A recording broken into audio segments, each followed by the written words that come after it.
Give him angles, give him lateral movement. We know there's kind of a hackneyed ideology that numbers don't lie. The taller man and the bigger man is almost always going to beat the smaller man and the shorter man. That's usually the case, unless the smaller, shorter man's name is Mike Tyson.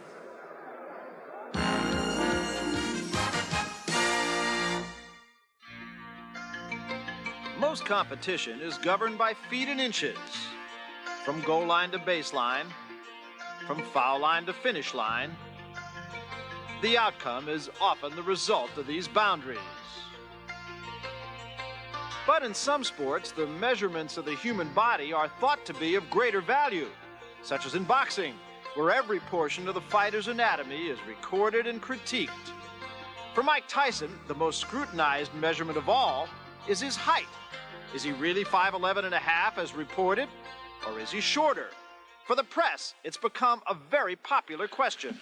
I'm tall enough to be heavyweight champ of the world. At least 10 times a day. Let alone the press asking me how tall I am. People in general saying, you're not as big as I thought you was. Guys your size doing all that damage. I always thought you were bigger. How big is big?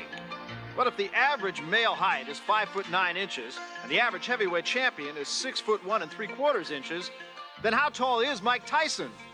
As reported and often contested, Mike Tyson is exactly 5 feet 11 1/2 inches. History has proven that short heavyweights do make legitimate champions.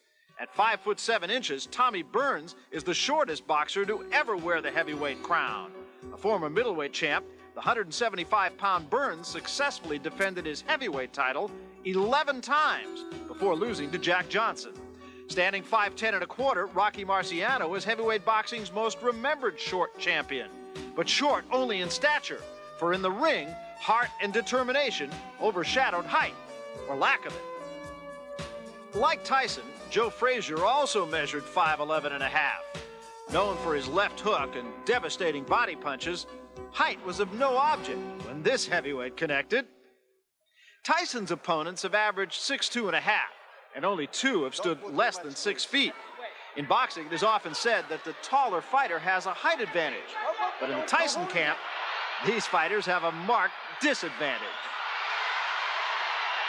I think, it's to my advantage because most fighters are used to fighting opponents 6'3", 6'2", the average heavyweight. And I feel that I use it to my advantage because I move my head, I'm very quick, and I'm low to the ground, and it's very difficult to hit me. I crouch low just to make my opponents punch down because I know where they're going to punch at. Because I'm down there and I'm looking at them because I'm so low, and I come up, I feel it's to my advantage because they can't see most of my punches coming. I get a lot of leverage from my punches, and it doesn't matter if I punch up or straight or down or around. I have good leverage. His lower body strength provides the leverage necessary to throw powerful punches in an upward movement against taller fighters. As depicted here against the 6'5" Jose Ribalta. Is it then feasible that the taller opponent is at a disadvantage, since there's probably less leverage gained when punching downward at the shorter Tyson? Perhaps another misconstrued measurement is the reach philosophy. The longer the reach, the greater the advantage. It's logical to assume that a longer reach increases a fighter's chances of landing more jabs. But once again, the Tyson camp disagrees. Jabbing doesn't have anything to do with the length of your arms or anything. Jabbing is all to do with timing. If you throw your jab at the right time, you could be 5'6", and I'll jab a guy 6'4". This was evident in his last fight against Tony Tucker, when Tyson gave up 5.5 inches in height and 10.5 inches in reach. Still, he connected with more jabs. I like the fact that I'm unique at being one of the shortest heavyweights in the history and having the second shortest reach in history, and still I'm tremendously successful. Perhaps one day a method will exist to calculate a fighter's heart and skill, a day when the advantage or disadvantage will have nothing to do with measures of height or reach. On that day, we may then discover that the sport of boxing is not just a matter of inches. And if I could come back as a guy 6'3", 6'4", I would never want to change.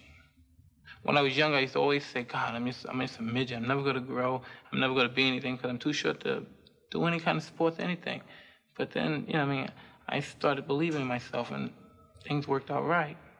So according to Mike Tyson, sometimes the numbers do lie, but take a look at these numbers.